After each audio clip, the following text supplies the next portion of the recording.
Anton Zaides. Round of applause, please.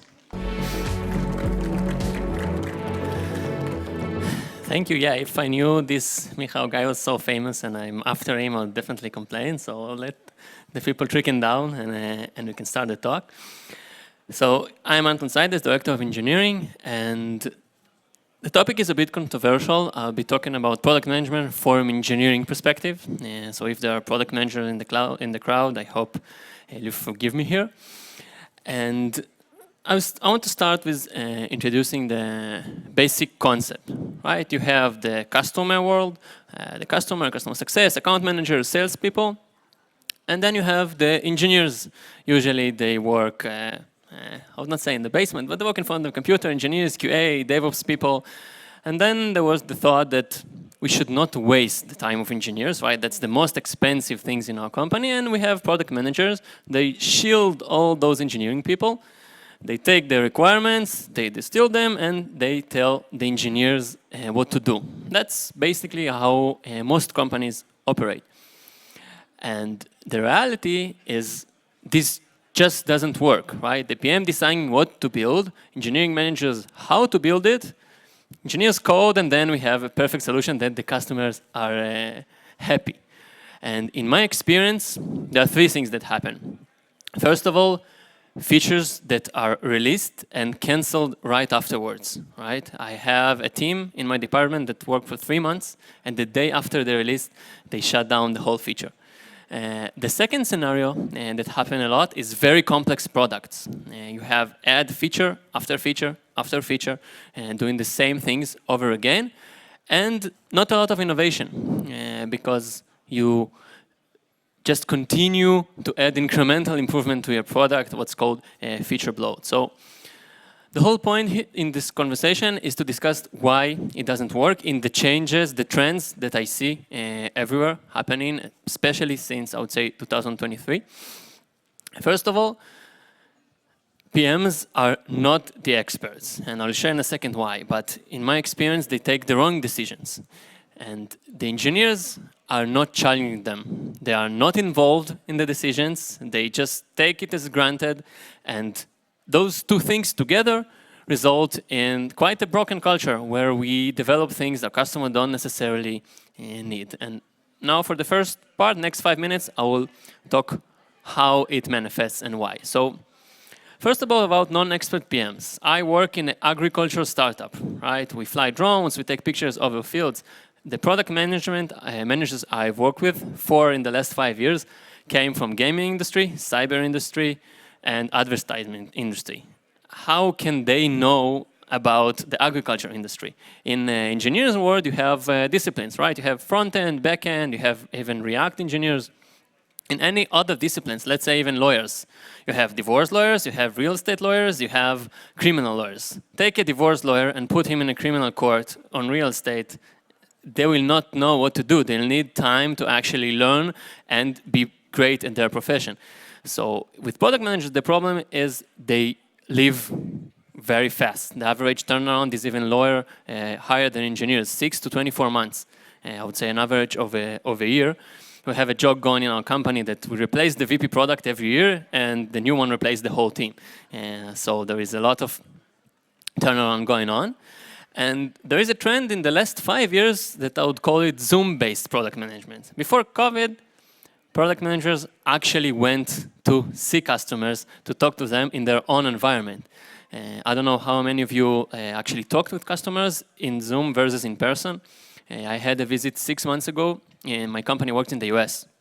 So I drove from Indiana to Kansas. It was almost 10-hour drive for 1-hour meeting, and it was the best meeting I ever had in the company.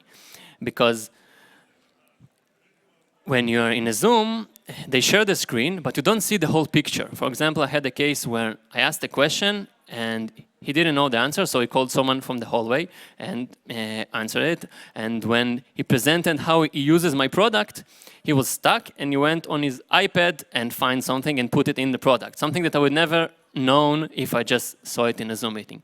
So those three together result in non-expert PMs, and honestly, I don't blame PMs here, right? Those are quotes from Reddit, the PM feel it too. They say product management is a fake profession, right? It's a very, very hard profession to master because every company has different expectations. In some places, you are like the CEO of the product, you take decision. In some places, you are more a project manager. And it's also very, very, very hard. Here is a survey of top 15 jobs people are planning to quit.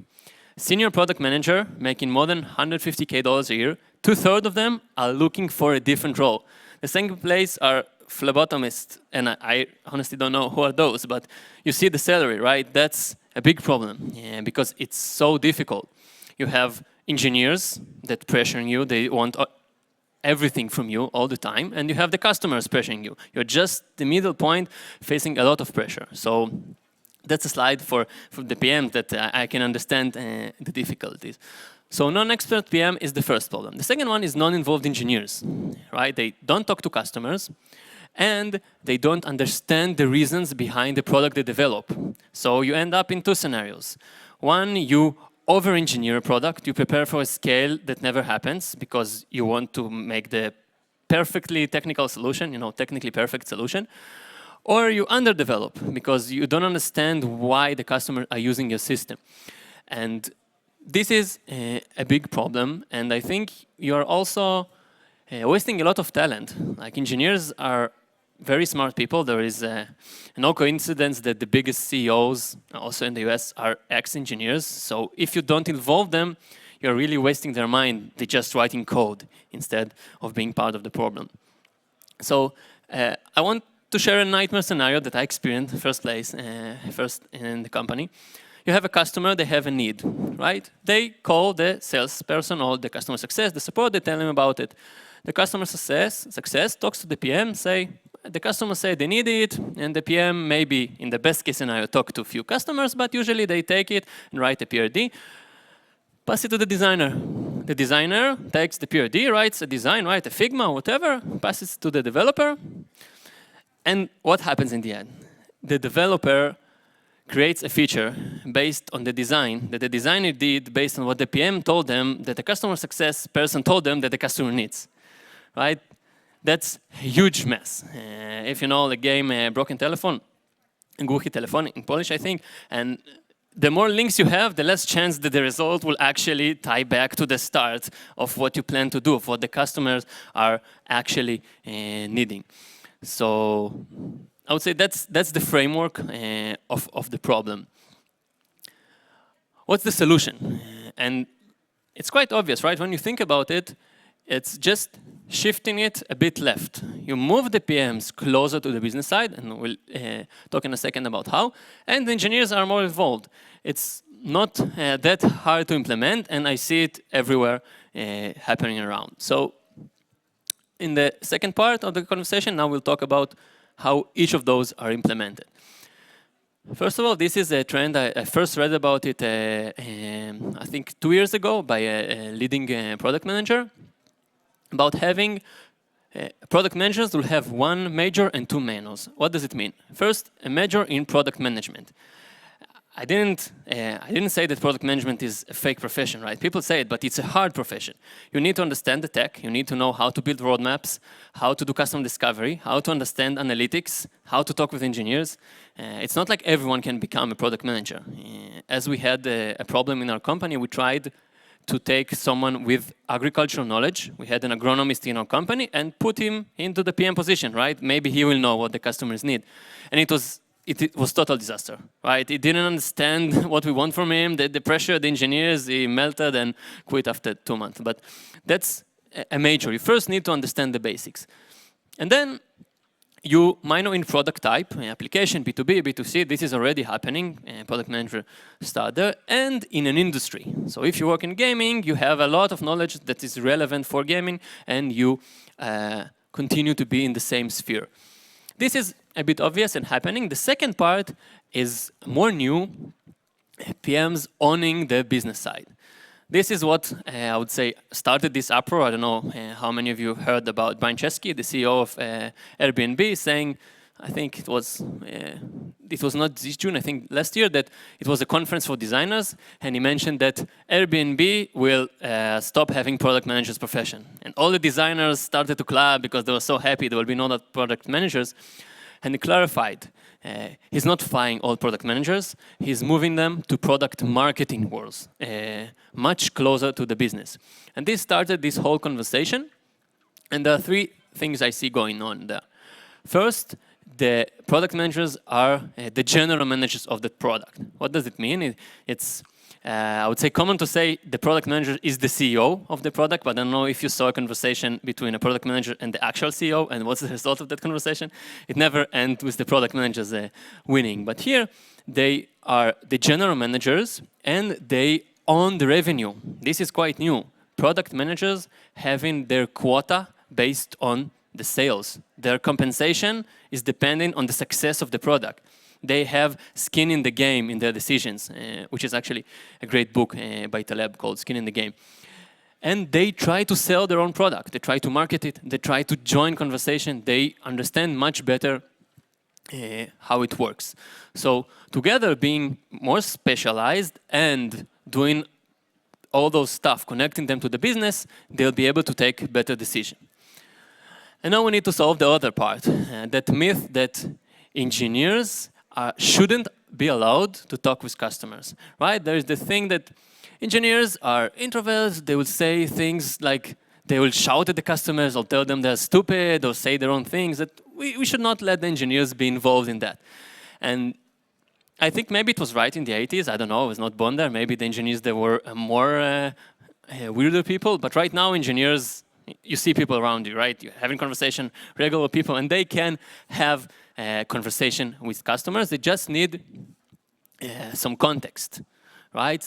They need, for example, in the case that I was driving in the United States and visiting the customer, I sat for 30 minutes with the customer success person, telling me, this customer, they're angry because of A, don't promise them B, we told them C will be ready, stuff like that. They give me all the context I need, and I didn't screw up, and it was fine.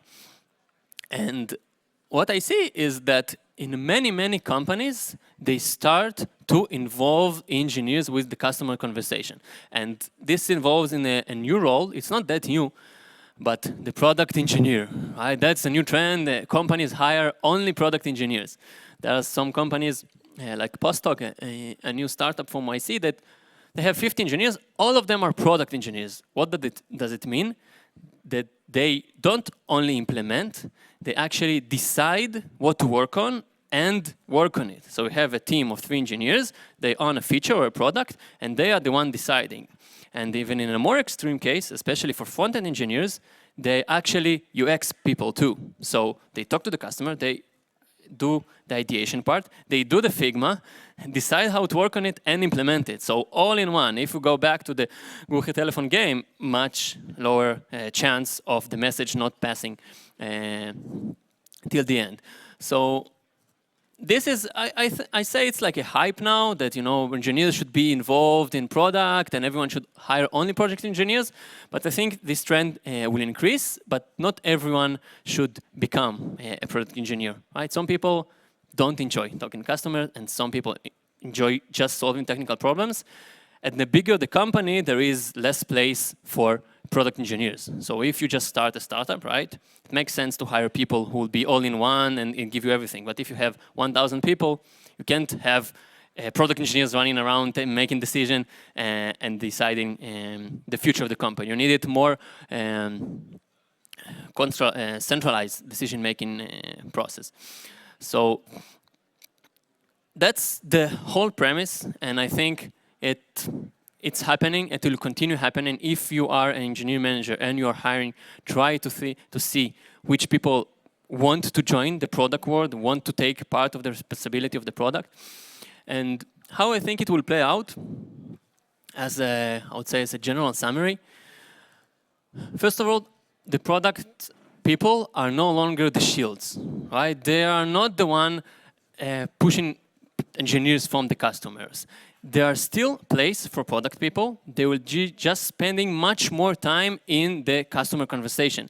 They will be doing the discovery, they will fly to customers, and as a result, they have much less time to actually create Jira tickets and do all this administrative work. And together, engineers will take part of the product role. They have a product manager who is an expert, they partner with them, but they will be deciding maybe which features solve the problem, right? The product manager explain them the problem, what they see from the customer, and the engineers can decide what should we implement, how to do it, and much more responsibility for the engineers. So every company will take this trend differently. Some companies will just add product engineers and product management will do the same things, but I think that companies will start to adapt it, and in 2-3 years we'll see a different landscape for the product management role. So that's my point. If you want to read more about product management and engineering management, feel free to scan and subscribe. You can also Google leading developers. And for further questions, you can always email me at zaidesanton@gmail.com. Thank you very much.